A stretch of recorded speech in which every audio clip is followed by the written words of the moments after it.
I am stressed out. Just now, that little bit that I did was very calming. It soothed my nerves.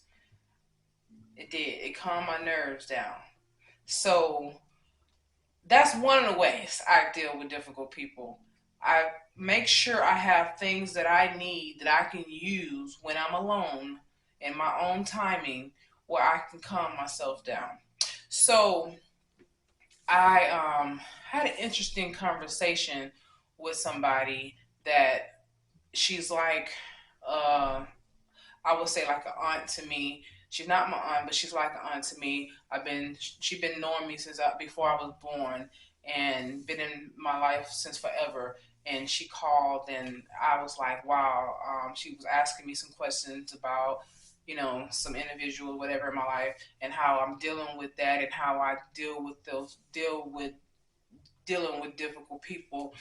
And um, I don't want to get into details about that because it's no one's business, but I want to share. That's how I came up with this topic today, because I was thinking like what I'm going to talk about, but then I realized that that was a conversation to have with you guys about dealing with people who are difficult. How do you deal with that?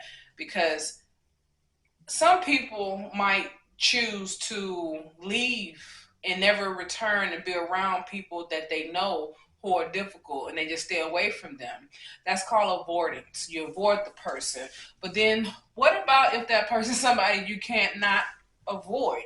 What if they turn out to be a parent, a sibling, or even your spouse, and you find out that you're not able to avoid them?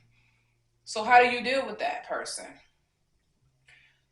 For me, I'm going to speak from experience. So, what I do, I limit how much contact I have with the person. If it's somebody who's not living in the house with me, I limit how much contact.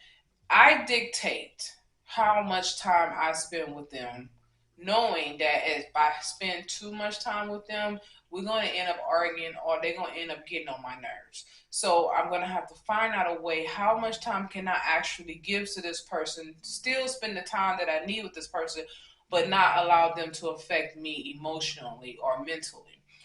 And sometimes it might be to a point where I have to say, okay, well, I can't have them come to my home because I have my certain aura in my house that I like to have.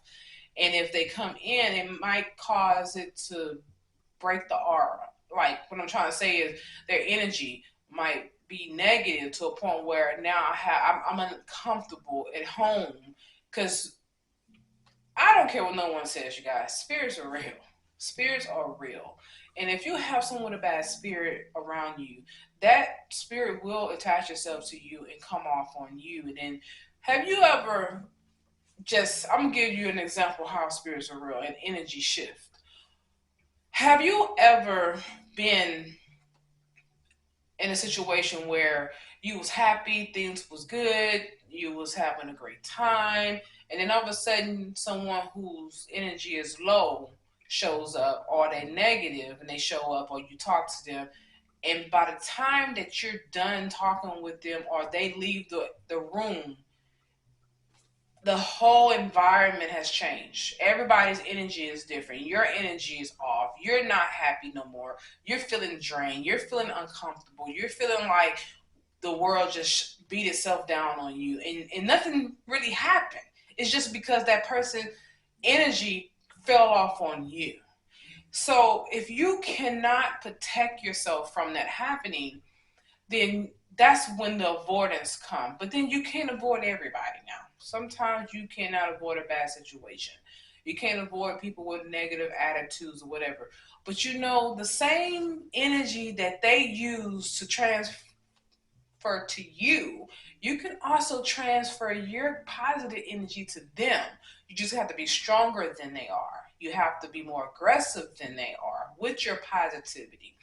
So let's say you have a person who was upset.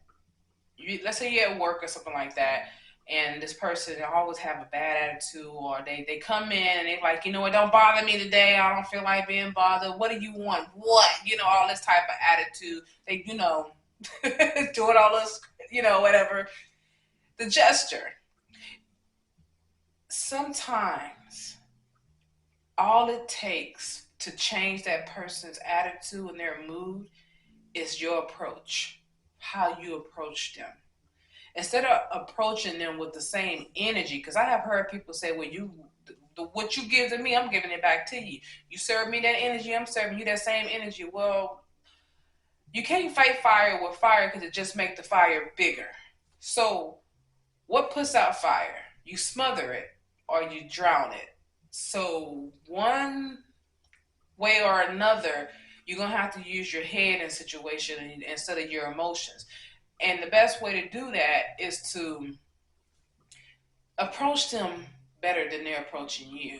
Give them a better energy than what they're giving to you. And some of the ways you can do that is when that person is like, I ain't trying to this, I'm tired, I ain't trying to have none of this going on. I'm feeling bad or whatever. I don't want to hear this today, or I ain't here to work, I ain't come to work, whatever that may be. Then your approach, how you approach them. What do you say to them? How do you change their attitude? How do you do that? You don't give them a cliche for starters. You don't say something like, well, at least you're, what you call it? You got a job or something like that. You got some people who will be like, well, at least you have a job. And that's not it. That's a cliche, which is true. At least they do got a job, but that's not going to change their attitude. The way you change their attitude is how you